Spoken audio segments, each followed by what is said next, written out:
Why has peace become a financial risk for the world's owners? The news tells us that battles are fought for flags, borders, or gods. But the wars that never end are usually fueled by something much more tangible. While the surface burns, an underground war economy flourishes, nourished by hidden riches the world pretends not to see. Gold, oil, trafficking routes. It is a brutal cycle where human suffering is just a line item on a balance sheet, and chaos is the century's greatest business opportunity. If you believe it's time to expose this machine and look at what the media ignores, join our community now. Like this video and subscribe. Your participation is the only force allowing us to keep digging up truths that few have the courage to tell. And if this topic provokes you, comment below how you feel realizing that conflict is an industry. Your voice is vital for this message to reach further. Because, as you are about to discover, for some powerful groups, the end of war would be the true bankruptcy. Case 1: Congo technology, Ace bloodied gold. To understand the first and perhaps cruelest gear of this war machine, we need to look at your hands right now, or at the device where you're watching this. The sharpness of the screen, the speed of the processor, the battery that keeps your digital life connected to the world, all of this is the final result of a long and tortuous journey that begins in the heart of darkness of the modern era. The Democratic Republic of Congo is not just a country on the map of Central Africa. It is a geological scandal. Beneath the humid soil of the rainforest rests a nearly complete periodic table, a concentration of mineral wealth estimated at $24 trillion. But this fortune, which should be the foundation for one of the most prosperous nations on Earth, has become its eternal curse. We are talking about coltan, cobalt, gold, and cassiterite. Without them, the technological revolution stops. There would be no electric cars, no next-generation smartphones, no cloud infrastructure sustaining the global economy. And it is exactly this absolute dependence of the modern world that has transformed Eastern Congo into the stage for one of the bloodiest and longest-lasting conflicts since World War II. But here lies the hidden truth that rarely makes business headlines. The war in Congo does not persist because of ancient tribal hatreds or mere political instability, as we are often led to believe. Chaos is, in reality, a resource management strategy. Think about the mindset of those who profit from illegal extraction. In a peaceful country, with strong institutions and secure borders, mining requires licenses, taxes, fair wages, environmental regulations, and corporate transparency. That costs money, that reduces profit margins. On the other hand, in a war zone, the rules disappear. What we see are armed militias, often secretly supported by neighboring governments and funded by international criminal networks, invading minority regions and establishing their own fiefdoms. They don't need engineers or heavy machinery. They use fear. The local population, surrounded by violence, is forced to work in these artisanal mines at gunpoint, often digging the earth with their bare hands or rudimentary tools, in unstable tunnels that frequently collapse, becoming instant mass graves. This dynamic creates a perfect and terrible feedback loop. The mineral is extracted at zero labor costs, stolen from the earth by modern-day slaves. This raw ore is then sold to middlemen at border trading posts, where the bloody origin of the cargo is laundered. Documents are forged, bribes are paid, and suddenly, the coltan extracted under the threat of death becomes a legitimate commodity on the international market. The money from this sale returns immediately to the militias in the form of more weaponry, ammunition, and supplies, ensuring they maintain the firepower necessary to keep controlling the mines and the population. It is a macabre transformation. Land turns into money, money turns into weapons, and weapons secure more land. The decisions made in boardrooms in Geneva, Beijing, or Silicon Valley, focused on cutting costs and securing raw material supplies, reverberate directly in the hills of North Kivu. Big corporations may plead ignorance, hiding behind complex and outsourced supply chains. But the reality behind the scenes is that the war keeps the price low and the flow constant. The impact of this on Congolese society is devastating and incalculable. Entire generations have been born and raised knowing nothing but conflict. Sexual violence is systematically used as a weapon of war to destroy communal cohesion and force populations to flee, clearing the land for extraction. It is not a side effect of war. It is an industrial eviction tactic. And while the world marvels at the new version of a tablet or the range of a new electric vehicle, the soil of Congo continues to be overturned in search of the gray and shiny stones that feed our digital addiction. Revelations about these practices surface from time to time, generating momentary outrage. But the system is resilient. It adapts. When one route is closed, another opens. When a rebel group is dismantled, its fighters formed to new factions, because the economic incentive for peace is non-existent. For the warlords and their hidden trading partners, peace would mean the end of exorbitant profits. Instability is the most valuable asset they possess.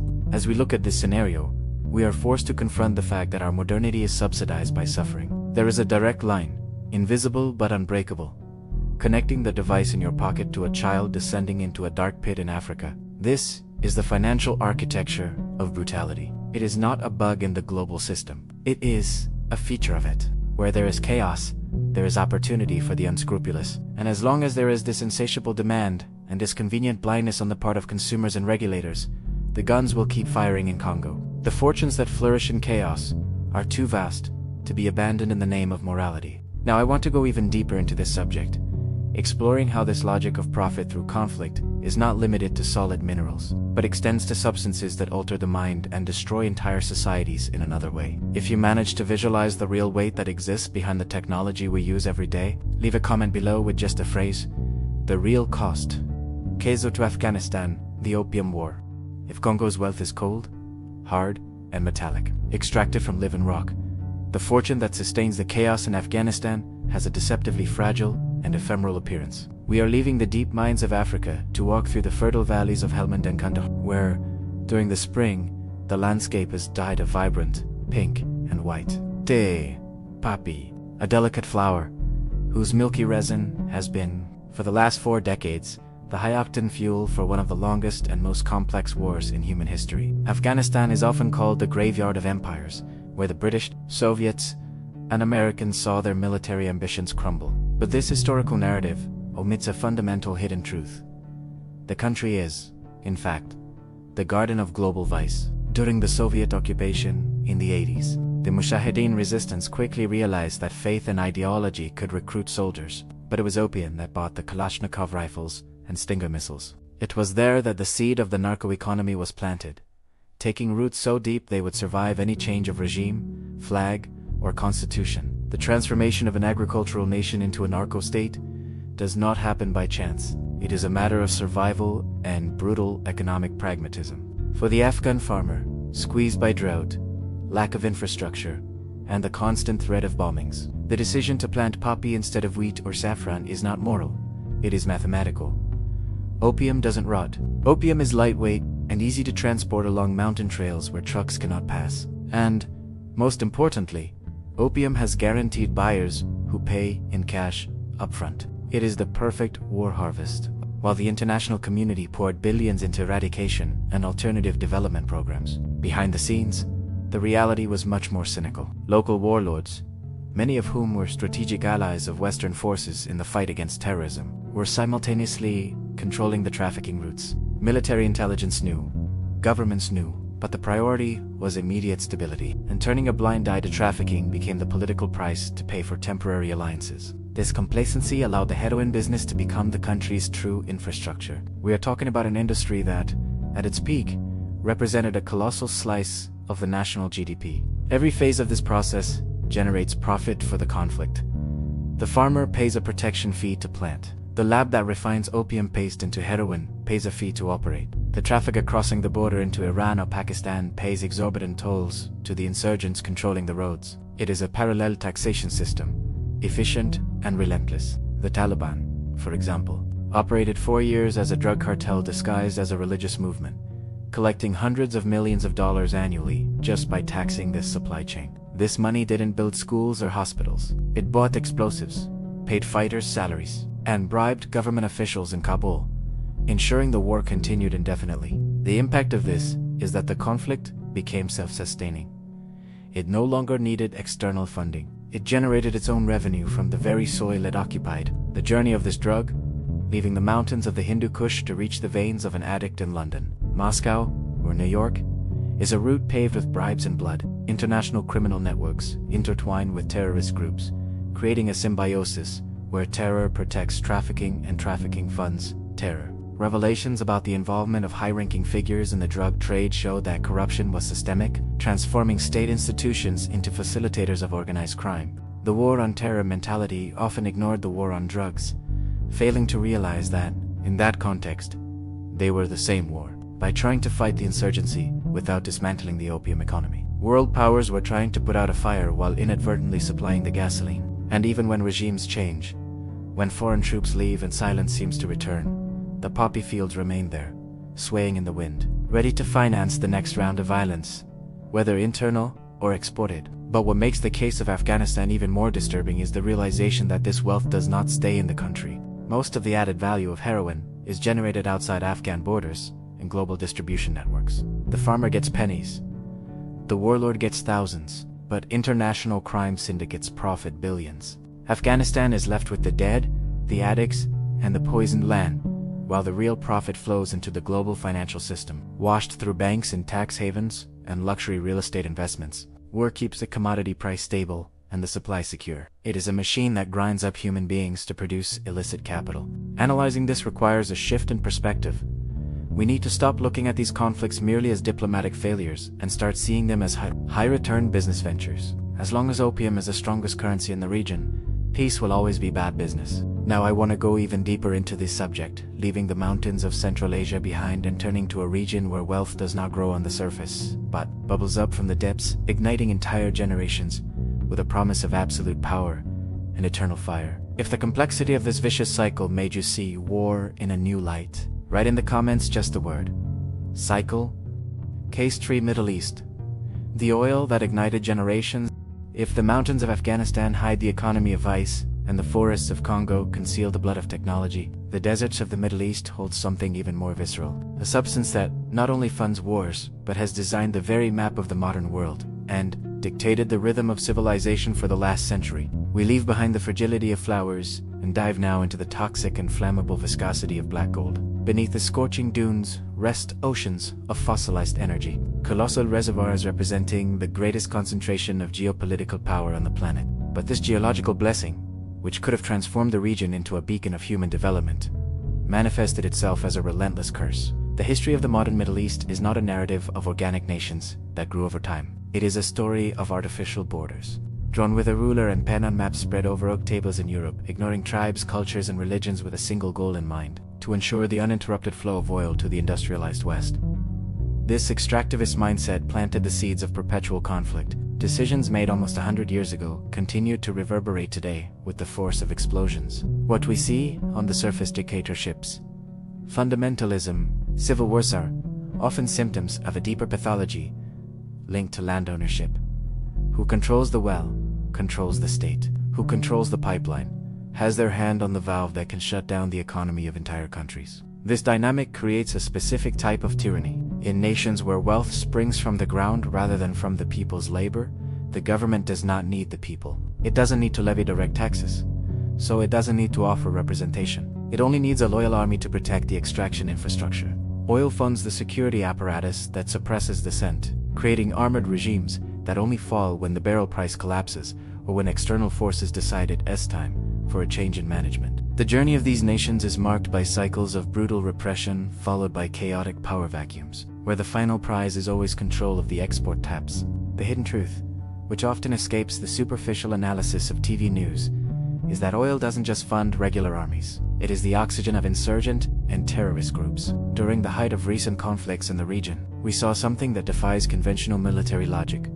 Oil fields operating at full steam in the middle of active combat zones. Tankers crossing front lines, paying tolls to mortal enemies, transporting the fuel that, ironically, would power the tanks coming to attack the sellers themselves. It is the pragmatism of profit overriding the ideology of hate. The black market for oil generates billions of dollars in revenue for militias that, theoretically, should be isolated from the global financial system. The oil is extracted, refined in makeshift facilities that poison the local air and water, and sold at a discount to middlemen who don't ask questions. This dirty money buys loyalty, buys sophisticated weapons, and prolongs the agony of millions of civilians trapped in the crossfire. The environmental and human impact of this war industry is catastrophic. Entire cities have been reduced to rubble, not by military strategy, but because they were in the path of a pipeline or atop a newly discovered reserve. The transformation of the landscape is total. Where there was once history and life, there are now towers of fire burning natural gas, day and night, lighting up the sky with an apocalyptic glow, while the surrounding soil is saturated with chemical waste. The local populations live in misery, walking on trillions of dollars, watching wealth be sucked through steel pipes toward distant ports, while their homes are bombed with munitions bought with that very same money. It is a cruel feedback loop where the natural resource finances its own destruction. Revelations about exploration contracts signed in the middle of civil wars showed that, for big energy corporations and the governments that back them, political stability is desirable, but profitability is non-negotiable. If war keeps the price high and the competition away, war becomes an acceptable business environment. The backstage of international diplomacy is stained with oil. Military interventions sold to the public under the banner of freedom or national security often coincide with the need to protect supply routes or prevent strategic reserves from falling into hostile hands. Hypocrisy is the norm. Regimes that systematically violate human rights are treated as vital allies, provided they ensure the security of the energy flow. This cynical reality shapes the worldview of generations of young people in the Middle East, who grow up seeing their lands treated as global gas stations and their lives as irrelevant collateral damage. The rage this generates is the human fuel for new insurgencies, ensuring the cycle never closes. As long as the world is addicted to hydrocarbons, the Middle East will continue to burn. The fire consuming these nations is not accidental. It is the necessary byproduct of an economic machine that cannot stop. And so, we realize that modern war isn't just about what is buried in the ground. Sometimes, war itself becomes the product. When natural resources aren't enough to explain the duration of a conflict, we need to look at who profits not from extraction, but from destruction itself. There is an industry that wants neither oil, nor gold, nor drugs. It just wants the conflict to continue, for its business is the sale of death. Now I want to go even deeper into this subject, revealing how violence itself became a tradable commodity on invisible stock exchanges, where peace is the only scenario that causes a loss. If the connection between the fuel we use and the flames consuming the world made you reflect, leave a comment below with just the word fuel. Case for the death industry, Ukraine, and the arms markets. We have now reached a point in our journey where logic completely inverts. Until now, we have seen wars fought to steal resources from the earth, gold, opium, oil. But there is a category of conflict where the goal is not to extract wealth from the soil, but to inject wealth into the balance sheets of private corporations. Here, war is not the means to an end. War is the end in itself, the final product. Ukraine and the various battlefronts that have opened and closed in recent decades serve as the most visible and brutal stage for the military-industrial complex, an entity that former President Eisenhower warned us about with prophetic fear more than half a century ago. But today's reality exceeds any nightmare he could have imagined. We are talking about a business model where peace is fundamentally a market collapse. For the manufacturers of missiles, drones, tanks, and munitions, silence on the battlefield is the sound of factories halting and stocks crashing on the exchanges. The mindset governing this sector operates with a calculating coldness that defies basic human understanding. Consider the nature of the product.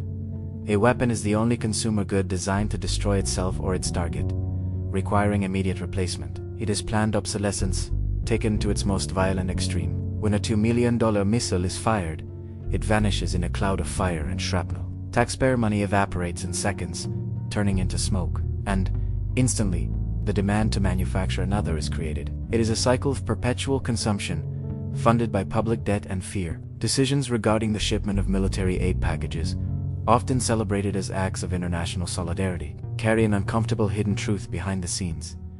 The vast majority of that money never leaves the country of origin. It is transferred directly from government vaults to the accounts of defense giants, who then ship old equipment from their stockpiles to the front and use the new capital to develop even more lethal and expensive technologies. In this scenario, the battlefields of Europe or the Middle East become, in practice, macabre showrooms and real-time testing grounds. There is no computer simulation that replaces the real impact of a suicide drone against a tank on a muddy steppe. The data collected from soldier deaths is valuable. It informs the next generation of products, justifies new budgets, and serves as marketing to sell these same systems to other countries watching the conflict with a buyer's interest.